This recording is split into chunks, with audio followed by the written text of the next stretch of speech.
ગૃહમંત્રી અમિત શાહે રાજ્યસભામાં કહ્યું કે નરેન્દ્ર મોદી સરકાર આતંકવાદ સામે શૂન્ય સહિષ્ણુતાની નીતિ ધરાવે છે।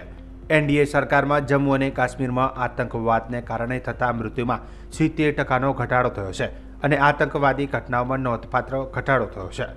આજે રાજ્યસભામાં ગૃહ મંત્રાલયની કામગીરી પરની ચર્ચાનો જવાબ આપતા અમિત શાહે કહ્યું કે છેલ્લા 10 વર્ષમાં સરકારે રાજકીય ઈચ્છાશક્તિ અને ટેકનોલોજીના ઉપયોગ દ્વારા દેશની સુરક્ષાને મજબૂત બનાવી છે।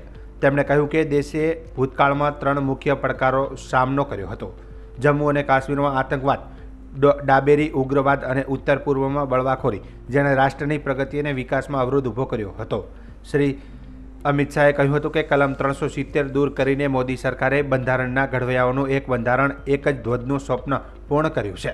ગૃહમંત્રીએ કહ્યું કે આવતા વર્ષે માર્ચ સુધીમાં ભારતમાં નક્સલવાદનો અંત આવશે। અગાઉ ચર્ચામાં ભાગ લેતા કોંગ્રેસના સાંસદ અજય માખને દિલ્હીમાં વધતા ગુનાઓનો મુદ્દો ઉઠાવતા કહ્યું કે દિલ્હીમાં મહિલાઓ, બાળકો અને વરિષ્ઠ નાગરિકો સામે ગુનાનો દર સૌથી વધુ છે। मैं सबसे पहले कश्मीर की बात करूंगा मान्यवर।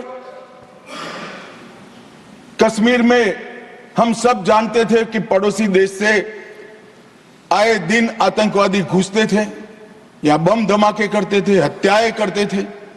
एक भी त्योहार ऐसा नहीं होता था जो चिंता के बगैर जाता था।